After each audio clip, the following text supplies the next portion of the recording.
Neste vídeo vou tratar da arte da performance em relação às suas origens nas vanguardas históricas do modernismo. Compreender as nuances das abordagens de arte das diversas vanguardas históricas ajuda a compreender os variados tipos de manifestações artísticas que cabem dentro da ideia e da noção de arte da performance. E também pode nos ajudar a entender e perceber os diversos modos de pensar e de fazer a performance.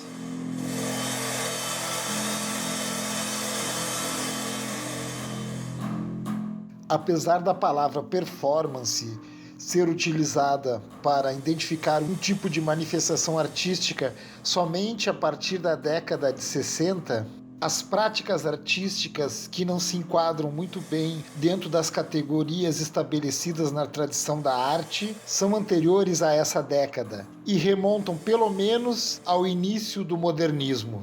Os encontros dos artistas dadaístas no Cabaré Voltaire e algumas experiências dos futuristas podem ser consideradas como performance.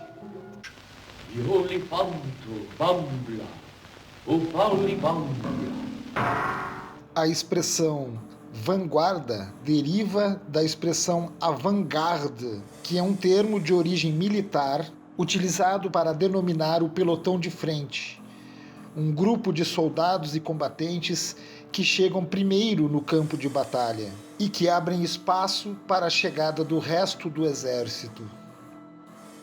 As vanguardas artísticas se propõem a chocar e a gerar conflito em relação aos padrões e costumes pré-existentes. E por isto costumam ser mal recebidas e causar espanto, tanto no público como no sistema das artes. Sobre a relação da performance com a arte moderna, é interessante também ter em conta alguns modelos de modernismo. O modelo de modernismo proposto por Clement Greenberg pressupõe a pureza e a especificidade de cada linguagem ou meio artístico, procurando distinguir e separar as diversas linguagens artísticas, buscando a essência de cada linguagem artística, tentando retirar delas o que não lhes pertence. Isso levou a um modelo rígido de especificidade nas categorias artísticas. E essa rigidez e esta especificidade foi rejeitada e contestada pelos últimos movimentos de vanguarda das décadas de 1960 e 1970, que propuseram, em contraposição a esta perspectiva purista, a mistura e o borramento entre as diversas linguagens artísticas. E também a mistura e a não separação entre arte e não arte.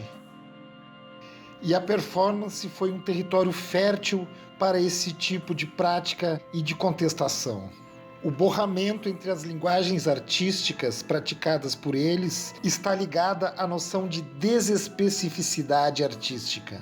E o borramento entre arte e vida, entre arte e cotidiano, está associado à desmaterialização da obra de arte e à sua desespetacularização. As performances feitas nessa perspectiva são feitas em circunstâncias que não são claramente reconhecíveis como sendo uma circunstância de arte.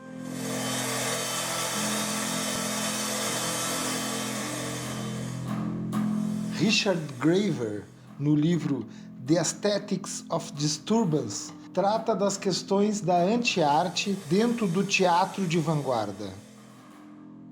Ele propõe que se reconheça pelo menos 5 categorias diferentes de vanguarda. Uma vanguarda político-partidária, uma vanguarda separatista, uma vanguarda de arte engajada, uma vanguarda anti-arte e uma vanguarda de inovação estética. A partir disso, e sintetizando essas categorias propostas por Graver, proponho que se compreenda pelo menos a distinção e as relações entre as vanguardas esteticistas e as vanguardas anti-arte. até porque as vanguardas relacionadas à posição política engajada, sugeridas por Graeber, do ponto de vista dos processos de criação e do entendimento dos modos de fazer o trabalho da performance, não possuem um caráter próprio e distinto e até mesmo se utilizam dos recursos e procedimentos das vanguardas esteticistas e das vanguardas anti-arte. O que denomino aqui de vanguarda esteticista, para muitos autores, equivale ao que eles denominam de modernismo ou de vanguardas modernistas. Para eles, o modernismo se distingue da anti-arte.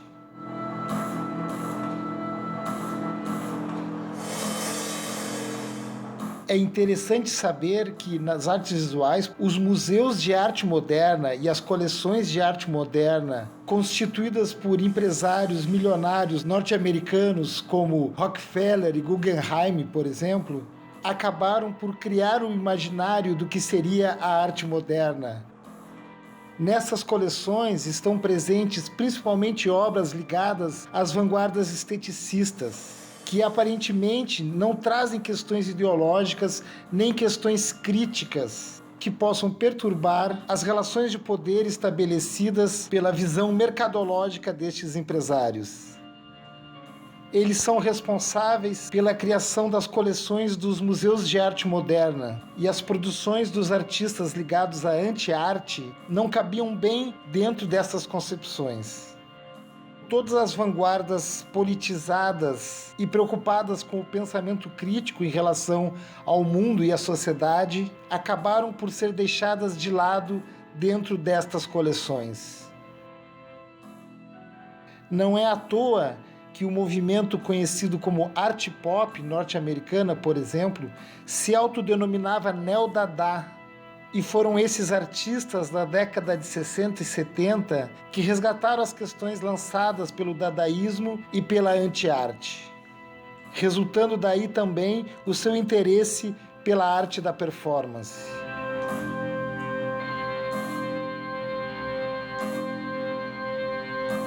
Pode-se considerar que as vanguardas esteticistas negam a ideia de arte como representação, mas aceitam e não contestam os formatos e os tipos tradicionais de arte. Por exemplo, uma pintura abstrata não é mais uma pintura de representação, de imitação do real, mas ainda é uma pintura, com seus limites definidos, separada e apartada do mundo cotidiano.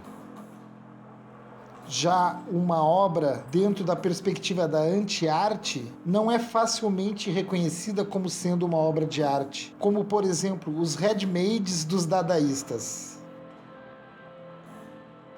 Enquanto que as vanguardas estéticas mantêm a separação entre arte e vida, entre arte e cotidiano, as vanguardas anti-arte propõem e provocam um borramento e uma mistura entre essas duas modalidades, entre arte e vida, arte e cotidiano, a ponto de descaracterizar e de desmaterializar a obra de arte em relação ao modo como comumente ela é reconhecida. Em termos de arte da performance, as performances feitas para serem assistidas como uma espécie de espetáculo mantêm essa raiz esteticista, enquanto que as performances desespetacularizadas, que se misturam com a vida comum, com o cotidiano, trazem seu bojo uma raiz anti-arte.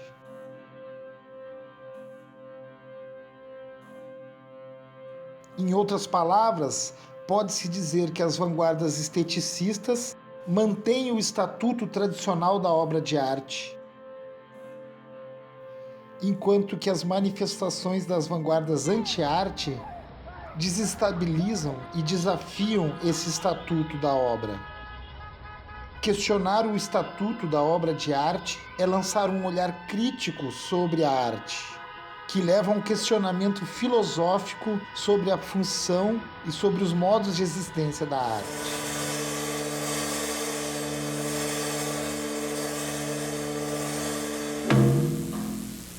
Do do ponto de vista dos processos de criação e dos modos de pensar o fazer da arte, as performances esteticistas se associam ao pensamento racionalista e formal do fazer da obra de arte, ligados à noção de arte como linguagem, de sintaxe e de hierarquia de atenção.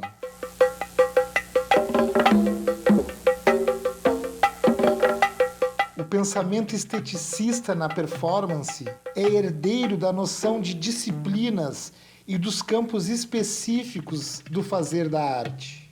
Nesta abordagem, se propõem relações interdisciplinares, relações multidisciplinares, que ainda conservam os modos de pensar e entender tradicionais da arte ocidental.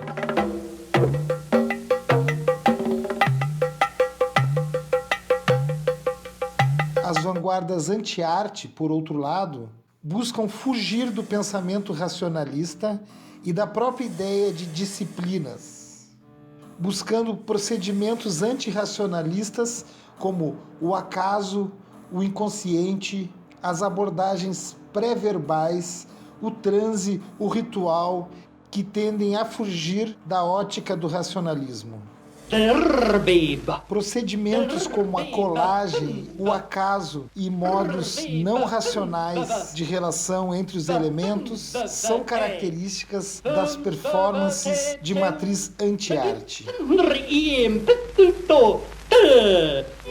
Mas não é demais mencionar que muitas vezes as tendências esteticistas e anti-arte se encontram dentro de um mesmo trabalho, de uma mesma obra, de uma mesma performance. Existem alguns casos que podemos chamar de híbridos, que do ponto de vista da espetacularização mantêm o modo tradicional da obra de arte como um espetáculo cênico para ser assistido, mas ao mesmo tempo lançam mão de recursos e processos de criação da ordem do antirracionalismo. E essas tendências não são necessariamente excludentes, mas nos ajudam a pensar e a buscar as matrizes históricas e os parentescos das manifestações performáticas que podemos presenciar hoje em dia. O esteticismo costuma se basear em valores que são herdeiros até mesmo do classicismo, como a noção de composição vinculada a noções como harmonia e equilíbrio, por exemplo. A preocupação estética e com o resultado formal também é uma característica das vanguardas e da performance esteticista. A performance anti-arte apresenta menos preocupação com as questões formais e com as questões estéticas. Nesse sentido, a arte como ação e a arte processual estão mais próximas das vanguardas anti-arte.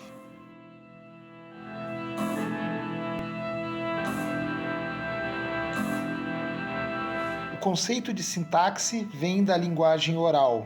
É a parte da gramática que estuda as palavras dentro de uma frase, considerando suas relações de concordância, de subordinação e de ordenamento. Em termos de linguagem visual, por exemplo, a sintaxe se ocupa da relação entre os elementos visuais colocados numa mesma obra e traz em seu bojo também a noção de subordinação. A subordinação é utilizada no pensamento esteticista como um modo de obter equilíbrio e harmonia no todo de uma mesma obra. Nas artes cênicas e também na performance, como envolvem diversas linguagens, tanto a linguagem visual como a linguagem verbal, a linguagem sonora, por exemplo, a sintaxe opera não somente dentro de cada uma dessas linguagens, mas também na relação entre essas linguagens todas colocadas em uma mesma obra. E daí a relação hierarquizada e de subordinação entre os elementos que compõem uma obra cênica, propiciando uma convergência dos signos usados para um determinado sentido único. Las acciones físicas, vocales y la descrita en el texto van paralelas. P. Y aquí dejo mi voz ir. P. La lanzo Y indico y digo, ve, y ocupa todo el país de los rebeldes. E que não tenha tu ojo compaixão al condená-los a morte. Sendo que, na perspectiva do teatro dramático, por exemplo, a subordinação dos elementos cênicos é colocada em relação ao texto dramático ou à narrativa, à ficção.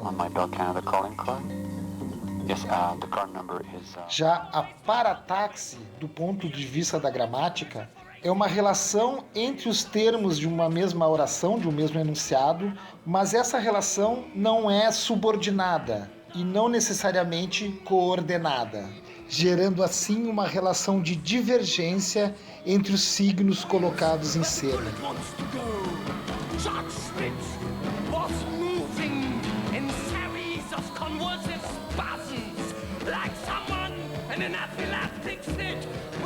Na música ocidental, por exemplo, os elementos são colocados de forma subordinada, principalmente em relação às regras da harmonia e também a um ritmo constante.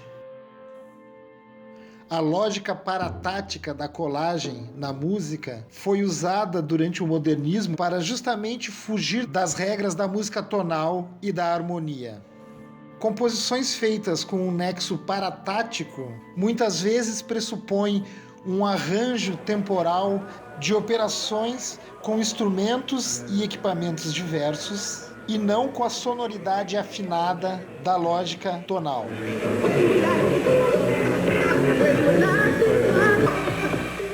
Um dos modos de se aplicar uma relação de parataxe dentro de uma obra se dá através do procedimento de colagem.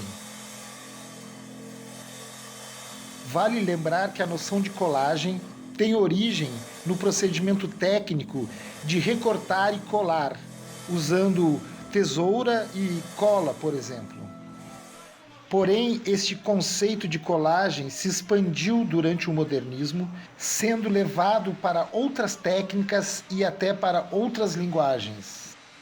A colagem consiste, então, em uma técnica de montagem, onde materiais de origem e de natureza diversa são colocados lado a lado. Uma parte do sentido das obras feitas com a técnica da colagem vem justamente da estranheza e das relações inesperadas que surgem da aproximação desses elementos de natureza diferente.